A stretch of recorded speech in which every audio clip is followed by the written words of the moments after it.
Good evening, you all. I think I'm supposed to wait on the principal, but I don't see him. So I'm going to get started because I want to honor our time. 6 o'clock p.m. is the time we said we would start, and it is 6:02. So I want to thank Mr. Watkins when he walks in for letting us visit his beautiful campus and utilize this teaching theater for tonight's presentation. And as you know, we are live streaming, so there are people who could be watching from home who will watch this later. And so hello to everyone who's watching, and hello to everyone here. My name is Shalia Reed, and I have the privilege of serving as the Chief of Staff for Aldine Independent School District. And on behalf of the Superintendent, Dr. Latanya M. Goffney, welcome. Welcome, Mr. Watkins. Our job tonight is to share as much information as we can about a proposal that is on the November 7th ballot, and that is a school bond proposal. And tonight there are a few members of the district's leadership team who will share information about it. I want you to know that we didn't just wake up one day and decide, here, we're going to do a bond. In fact, bond planning has gone on for years. The bond that we are presenting this year is a result of hard work from committees that happened prior to us and their work that has been passed forward, and then ultimately a long-range planning committee that started meeting earlier this year. So in 2015, when the superintendent joined the district, 2018, when the superintendent joined the district, one of the things that she talks about that she was able to do was really open 6 new schools as well as 2 replacement schools. And that work is an example of the bond planning that was done. I'll share a little bit more, but before we go into detail, I do want to acknowledge one of our board members, Dr. Viola Garcia, who is here. And then I'll go into details, and it'll get into some words that really will be important. But before we go, I want to share a video from who was voiced by one of our students from Dunn Elementary School. Aldine ISD is committed to providing choices and opportunities for students just like me. It's the last years of Aldine's 5-year strategic plan, a new way forward, and we've made a lot of progress. It is important that we keep moving forward so that more students can benefit from the work that is being done right now. As my uncle always says, there's always more to do. Then, someone in my family always asks the same question. How much is it going to cost? Well, some of the work in Aldine that needs to happen requires a voter-approved school bond to cover the cost. I bet you are thinking, what is a school bond? School districts in Texas only receive funds for daily operations. Things like construction, fixing buildings, and buying new technology aren't always covered in the regular budget. That's where a school bond comes in. A group of Aldine community members met a whole bunch of times to figure out what was needed and what the district could actually afford. They looked at data, heard from presenters, asked a lot of questions. Then, they decided that it was best to focus on 3 super important things that create the kind of learning environments needed, so we can focus on what's really important, learning. First up, safety and security. Police officers are real-life superheroes, but they can do it alone. We're adding basic things like stronger fences and more lights. There are more fancier safety systems too. They all go a long way when it comes to safety.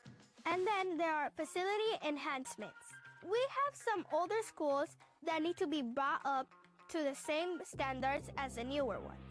And finally, instructional technology. Haven't you heard? Technology has changed the classrooms. There are some really cool new tools and apps that take learning to another level. Of course, there are more details. I could go on and on, but we don't have a lot of time. The bottom line, our Board of Trustees agreed with the community members and added a school bond to the November 7 ballot.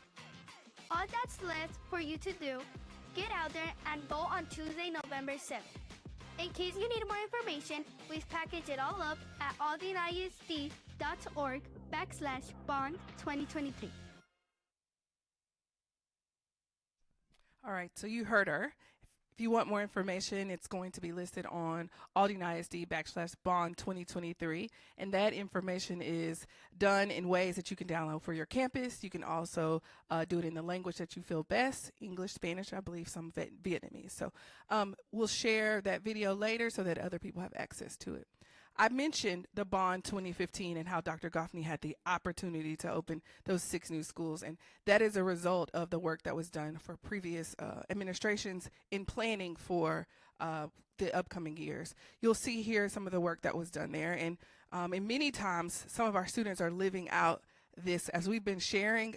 Students and staff have been excited to say, oh, that's what happened. So it all comes together. If you go to the next slide.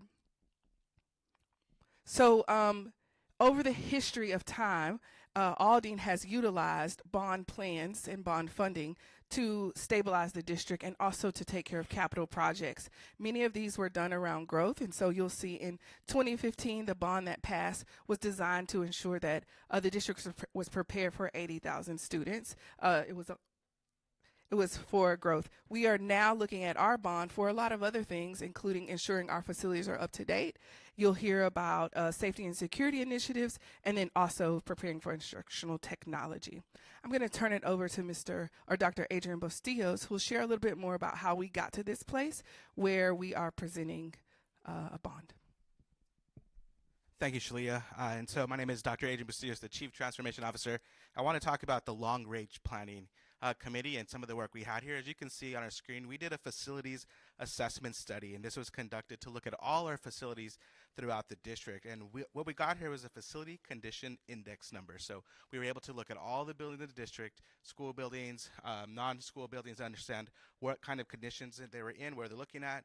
We also made time to make sure we looked at the Americans with Disabilities Act to see if we're in compliance, architectural components, mechanical, electrical, and plumbing system, kitchen systems, and even parking lots at that side of the house.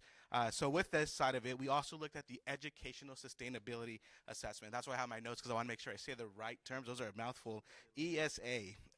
And what we looked at here is, are the classrooms the right sizes? Does technology meet the needs of our classrooms today? Also, are the spaces suitably lighted when we talk about the lights in the classroom? And are the instructional and performances spaces, are they acoustically equipped? So there's a lot of process we had to go through to understand this look and learn this side of the house. When we talk about the educational sustainability assessment as well, we got some good information. I'm going to read these numbers to you because they're very powerful. 25% of our schools are over 50 years old. 25%. We also have 1.02 billion in current repairs needed today. And as we look at forward of this house, the 2.7 billion in total repairs are needed over the next 10 years. And also 39% of our schools scored below 70% for the educational suitability assessment. So that can be seen here. So we do know that our buildings do need some touches. We do need to come back and look at our assessments to see what we can do for our students. So on the next slide, you're going to actually see our demographics for our district. So if you're not aware, Aldine is 92% economically disadvantaged. In our side of the house, we actually have 45 emergent bilinguals. And that is English language learners for our district. And when we talk about our demographics, 75% of our students are Hispanic, 21% are African American, and we have 48 spoken languages throughout the district. So just to level set who our audience, who our students that we serve in our Aldine community. And so the next slide will actually show how we got here today, our long range planning committee. So over the last few months, since February 6th, you can see a team of representatives came out from the district. We had stakeholders, parents, students, community members, business leaders to actually come out and help us identify what do we need to understand. And it was very interesting because when we gave everybody this opportunity, we sat down, we talked about what do schools look like, what's the future of the schools, what do we need to understand. And we gave this process to everybody, and we got it back. They said, let's build 83 new schools. And we said, well, hold on. We can't do all of those buildings at one time. So we had to come back and actually said, okay, what do we need today? What's important? What's our focus? And how are we going to drive that work? So from the Long Range Planning Committee, we were able to identify the areas that came out in the bond packet information that you'll see in Proposition A, B, and C on this side of the house. And with that information, we actually proposed a package to the board in August. We had this meeting, and then on the next slide, you'll see that on August 15th, the school board members actually approved for us to take this to the voters on that side of the house. So we had a great opportunity to listen and learn, to grow with our community members. The Long Range Planning Committee did a great job to look at all the assessments, the facility assessment, the educational sustainability, to understand what our current conditions are in Aldine today and where we need to go in the future. So great work for that team. Great opportunity to speak and listen, great discussions, and this is what we came out on that side of the house. So what happened next are, we look at 3 packages here. We bundle it into 3 pieces here. We have a safety and security side of the house, facility enhancements, and instructional technology. If you do know, Aldine does have its own police department. And I don't know if you do know that our police department actually works 365 days a year, 24 hours, 7 days a week, right, Chief? Chief is always on duty here. What that means is we don't just serve the schools of Aldine, we actually serve the entire Aldine community. So the 111 square miles of promise, our police department services that. We know that our police chief and his team, they're out there responding not to just school needs, but also the community. So we want to ensure that we have that opportunity to support the needs of the police department and moving forward. So one of the asks is to come out for a standalone facility for our Aldine Police Department. We also want to enhance the lighting, the fencing across the district as well. So that's one of the safety and security measures. We talk about facility enhancements. We want to make sure that we can be proactive about our maintenance across our campuses. Right now, you just heard me say we have a $1.02 billion in need of repairs today. This will actually help us as we move forward. So we want to make sure we do system upgrades, included but not limited to mechanical, electrical, and plumbing. We also want to look at new district-wide performance and visual arts facilities, which we'll talk about here later. And then our third package here is the instructional technologies. Students and staff, we have been working with them to go one-to-one. We have devices in our classrooms, but not only for students, but also for our faculty and staff. So over the next 10 years, we'll have the opportunity to enhance all our technology for our students in the district. So these are our 3 buckets, areas of focus for our 2023 bond. And then our next slide here, our proposed bond projects. I'm going to turn it over here to Mr. Fred Washington, our Chief Operation Officer, and he's going to take it from here. Mr. Washington. Good evening. Y'all are quiet tonight. Listen, does anybody else feel like the young lady who did the video at the beginning, that she covered everything? I mean, is she here tonight? We need her. We need her to come up here and speak for me. She did a very, very good job and made it very simple to follow. But what I'm going to try to do for you is just go through the packages, the propositions real quick, to give you a little bit more clarity on some of the things based on the comments and the questions that have been coming in. But as Chief Bustillos mentioned, we have 3 propositions, Prop A, Prop B, and Prop C. Prop A deals with the general campus rebuilds, campus redesigns and renovations, safety and security, transportation, technology infrastructure, facility improvements, and high priority maintenance. Proposition B, instructional technology, and as he said, Proposition C is the Educational and Performing Arts Center. You'll hear this term that's been floated around a little bit about an ed pack as its nickname, and there's some debate on who started that name and where it came from. But I have the microphone right now, so I'll take credit for it. But next slide. But Proposition A, this is the largest and debatably the most impactful proposition. And one of the questions that I get quite often is what is the difference between a campus rebuild and a campus redesign? So a rebuild, if you imagine, I'm not going to use this structure because the principal's here, but let's say another school. You're in that school and you completely take everything away, and you're standing on a patch of grass. You design and build a completely new structure. That, in a general sense, is a rebuild. A redesign is very similar, except you take the structure that exists all the way down to its skeleton, to its core components and infrastructure, and you can reimagine how that building and how that structure is going to be laid out. I've been using the example of Eisenhower High School. If you have visited or seen Eisenhower High School, the front entrance of Eisenhower High School sits on a side road and faces an apartment complex, and the side of Eisenhower High School faces Antoine, which is a major throughway through that community. So in a redesign, you could reimagine and turn that building what is it, not at 180, I guess 90 degrees to the left, and make the front entrance face Antoine. And so now it has a prominent position. And knowing that the city of Houston is redoing some things on Antoine right there, that something like that just makes sense. The next part of that is facility improvements, high priority maintenance projects. You got lifestyle replacements. We hear so much about HVAC or air conditioned systems, plumbing, and roofs. There's science labs that need to be addressed. Science has grown and it moves as fast as technology. And then athletic improvements. The athletic improvements in this context, within a proposition, are those facilities that have attendance capability of 1,000 people or less. If it is something that has the capacity of greater than 1,000 people, it would have to have its own standalone proposition. Next is safety and security. You've heard some of those things from Chief Bustillos. We're looking at the idea of a dedicated district police department that is centrally located, updated security technology systems.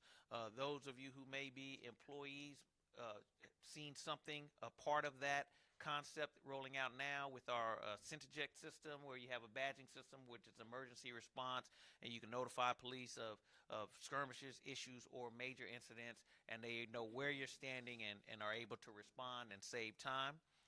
Safety film. If you look at our schools right now, at the entrance of every school, we have added safety film. That safety film is designed to stop or slow people down trying to access the building and buy time for our police department. But all schools have more glass than just at the front entrance. All right, so this type of proposition gives us the opportunity to expand our safety film procedure that we have in place right now. Site lighting and fencing is something that we've already discussed, and then generators. We happen to be in an area where power is lost quite often, and generators are designed to provide you light, air condition, different service and systems until the power is restored.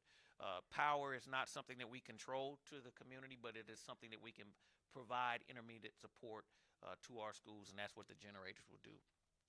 Wireless network systems and upgrades, Wi-Fi. Everybody talks about Wi-Fi all the time, and Wi-Fi becomes more and more important just based on the way that we function. I realized when we first started doing these presentations that as I stand here right now, I have 3 devices that are attaching to the local Wi-Fi network. I have my phone, I have a second phone, and I have a smartwatch. All 3 of those devices function off of Wi-Fi, and so I'm touching that network 3 times. Just imagine if we replicate that by everybody that's in here.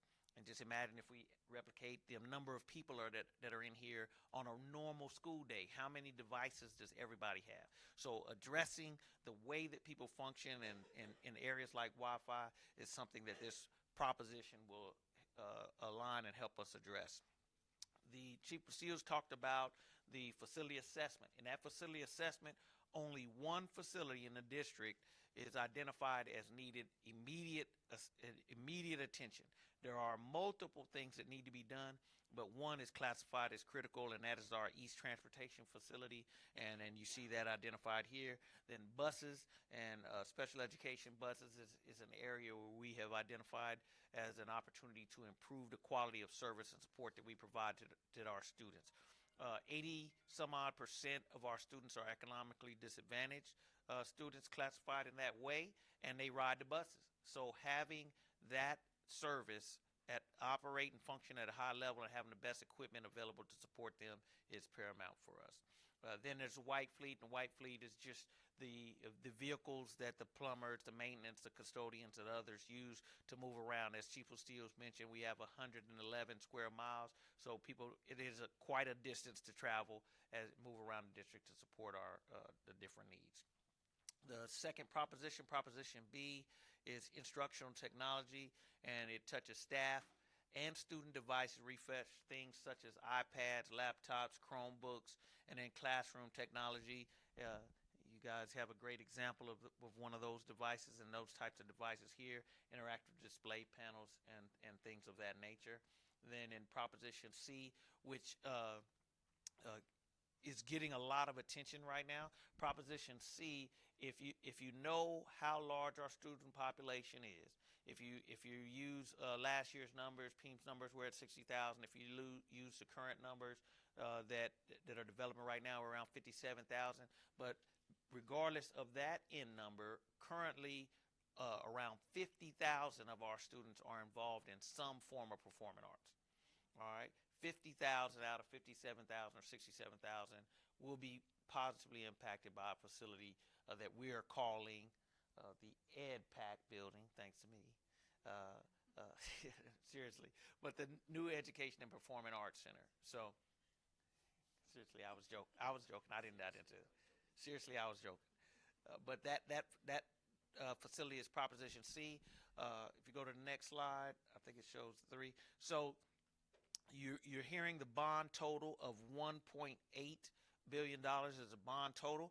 But if you look, it takes all 3 of the propositions to pass in order to total up to the $1.8 billion.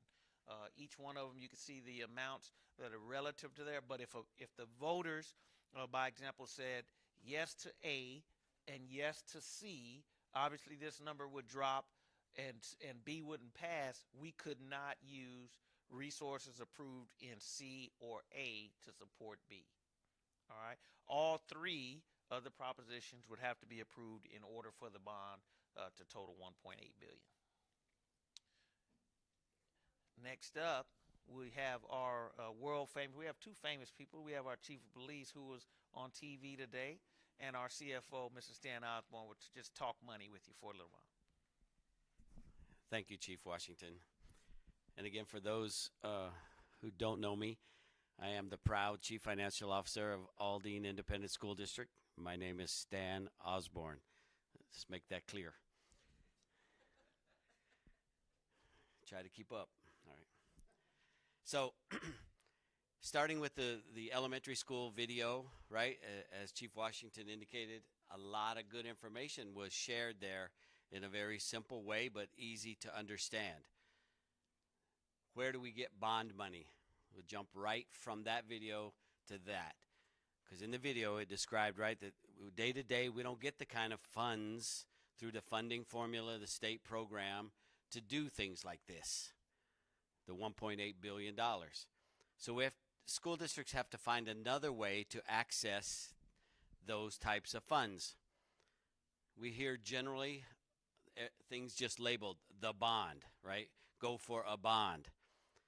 That is the general obligation bond. That's the short word for that derivative of actually going to the marketplace and selling bond certificates.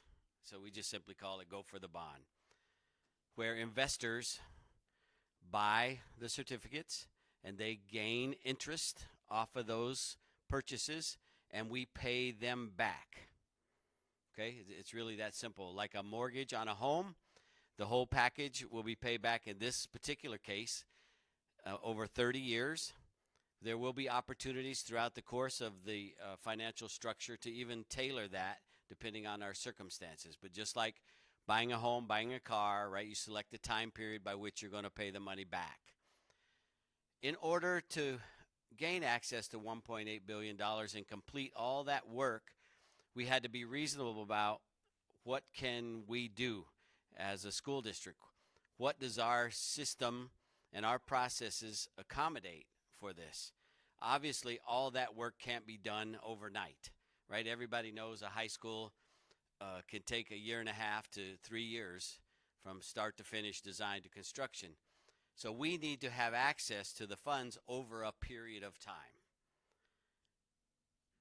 Most reasonably afforded by us, considering the taxpayers who are the property owners inside Aldine ISD, whose homes have a Harris County appraised value, contribute to our ability to pay for this.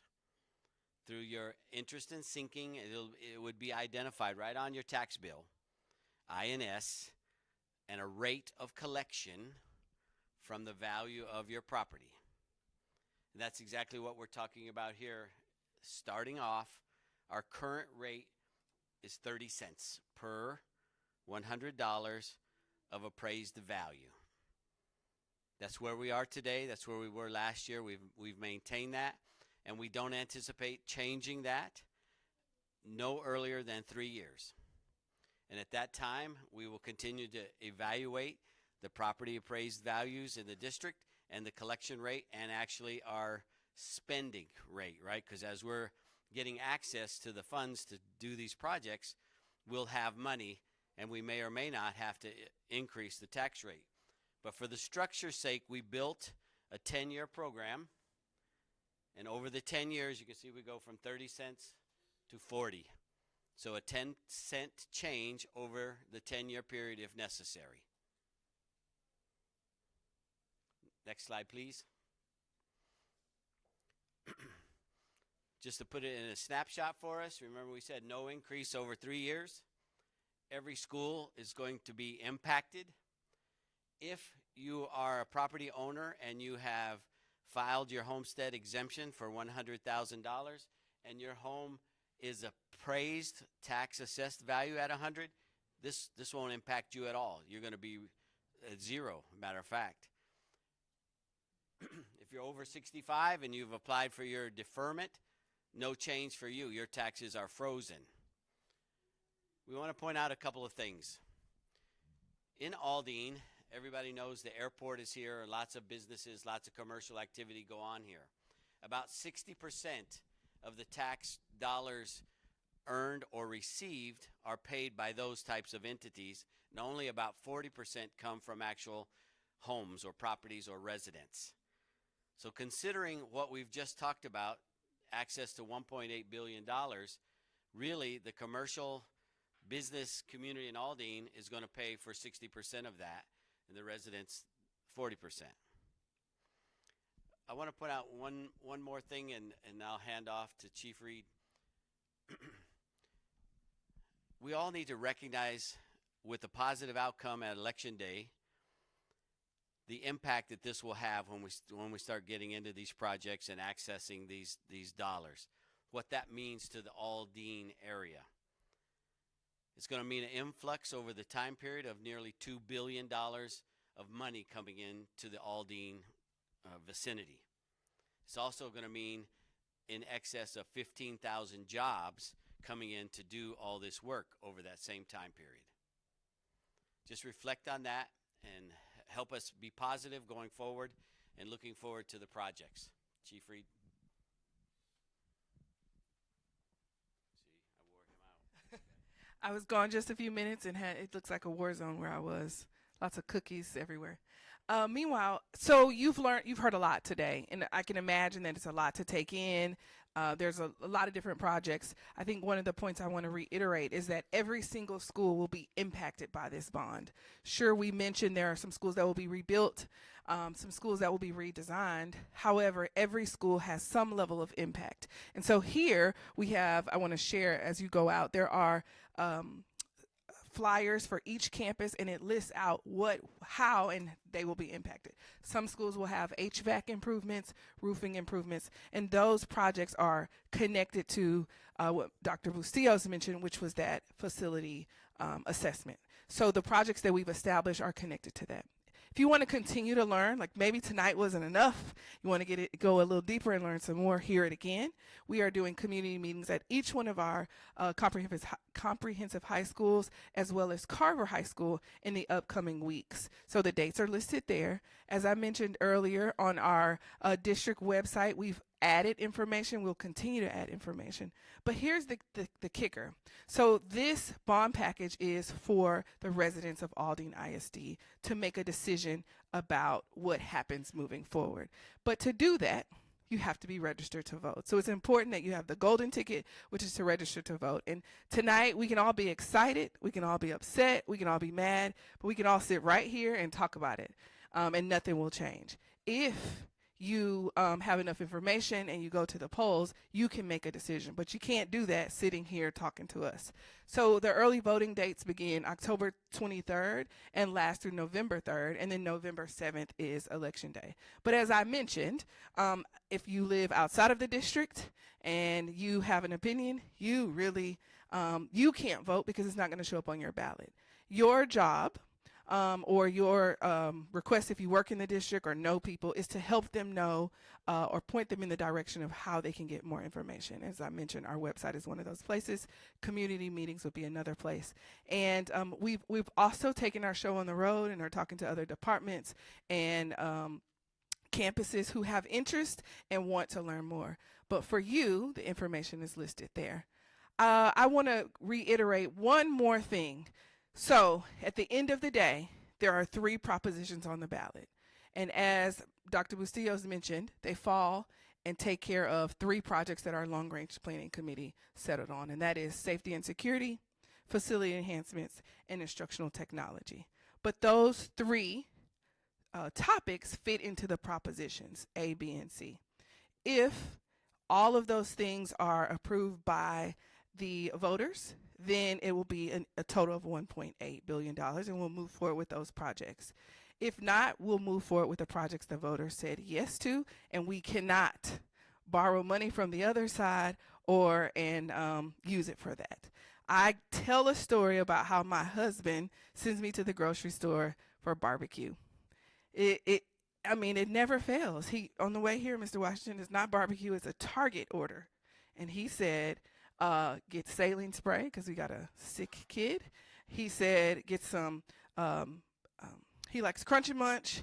He mentioned some chips. We're going on a trip tomorrow. So he wanted to get all his stuff together. You're frowned up, but you have a list of things you need too. Beef jerky. He needs his specific deodorant. It's a long list. And he said, oh, I left $20 in your glove compartment. Well, y'all know that all the things that he listed is not going to get us the $20. Get what I'm not going to be able to get that for $20. It's very much the same, right? You have to prioritize.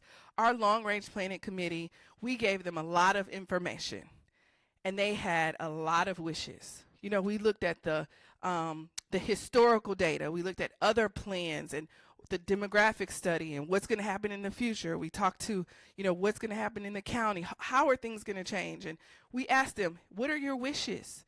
And everybody wanted 84 new campuses. Safety and security was at the top of their list. But our $20 bill that my husband left in the glove compartment is not going to get to that list, right? It's not going to make a dent in it. But instead, we know that we have an opportunity to go, as Mr. Stan mentioned, to go to the electorate and ask, can we borrow to get some additional resources to tackle that list? And the list that we're presenting is a result of those conversations and us narrowing it down.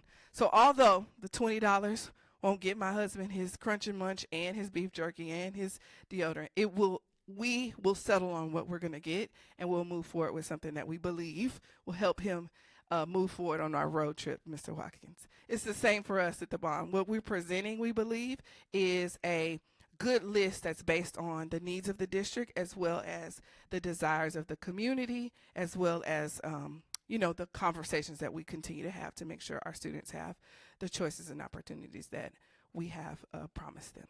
So that is the end of our presentation, but that does not mean we're not available for questions. So I ask those of you who have served on the committee and those of you who are here from the administration to come forward. That way, if anybody has any questions as we conclude and they leave, they can stop us, ask us questions, get what they need. Yes, ma'am.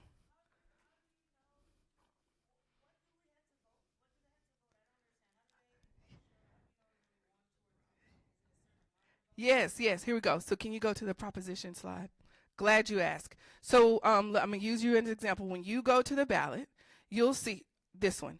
You'll see language that's this long that also, as Mr. Osborne has pointed out to me, will say this is a tax increase, although he has explained to you. You will have the ability to say yes or no for Prop A, yes or no for Prop B, yes or no for Prop C. It'll say Aldine ISD proposition, and it gives you a complete long description of what's in A, a long description what's in B, and a long description of what's in C. So when you go and you check all the boxes, whatever is coming up for you based on where you live, this will be there. And you get to say yes, yes, yes. And then you're able to, and then at the end of your ballot, it'll tally those up. For us, we, as I mentioned, we need the voters in Aldine to overwhelmingly support, so over 75% or so, and that will allow us to move forward. Right, so we have about 127,000 people who are eligible to vote in Aldine, and as we get closer to at the end of the voter registration period, we'll know exactly how many people have registered to vote, and then that'll help us know who and what we're looking for to know if we have been successful. And so on November 7th, that night, if everything's tallied up and everything's done, we'll know that evening how we will be able to move forward. Very good question. That's correct. So as you walk out, if you are wondering, am I registered to vote? Do I need to know what else is on my ballot? AFT, Aldine Federation of Teachers, has been walking alongside of us and is working directly with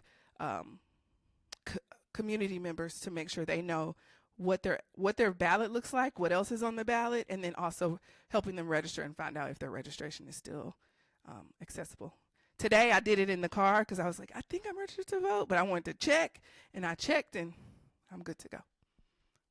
Any other questions? Very good.